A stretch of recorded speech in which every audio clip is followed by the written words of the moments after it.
Thank you, Chair. Excellencies, greetings to all on the holy month of Ramadan. My delegation is pleased to join the UN membership to commemorate the International Day to Combat Islamophobia. My delegation strongly condemns violence and hatred in the name of religion, regardless of the religion under question. As a nation where followers of virtually every major world religion coexist peacefully, and a nation that has given birth to 4 major world religions, namely Hinduism, Buddhism, Jainism, and Sikhism, India, more than any other country, is acutely aware of the need for a world free from religious discrimination. The philosophy of Sarva Dharma Samabhava, implying equal respect for all religions, has been the civilizational way of life for India and one that inspired the secular ethos of the Indian Constitution.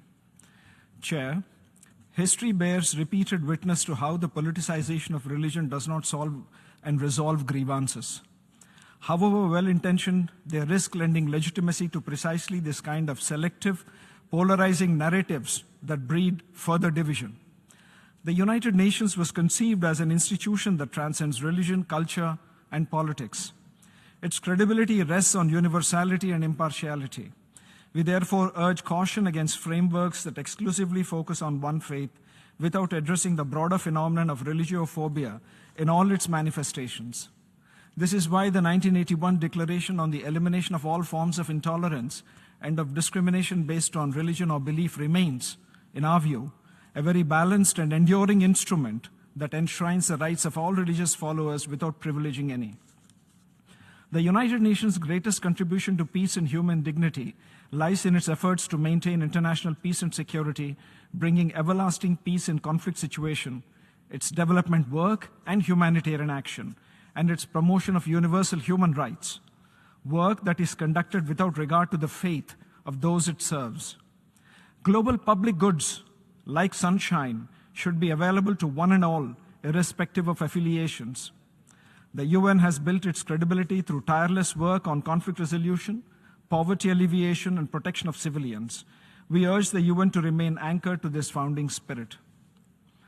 I stress that it is important for the UN to take note of the rising trend and dangers of weaponizing religious identity and instrumentalizing it to serve narrow political ends by state and non-state actors alike.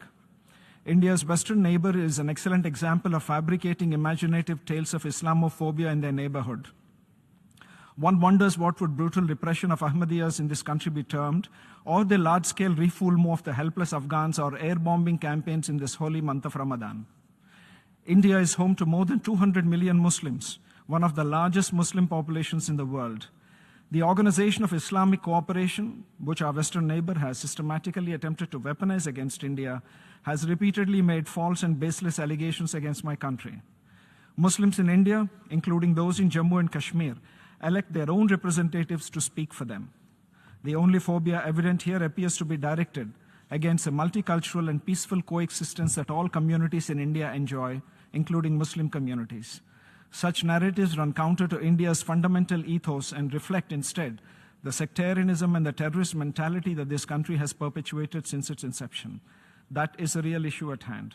As we observe the International Day to Combat Islamophobia, India reaffirms its commitment to a world free from religious hatred and violence in all its forms. We urge the UN to channel its time and limited resources towards building inclusive societies grounded in equality, dignity, and the rule of law for every individual of every faith. Thank you, Chair.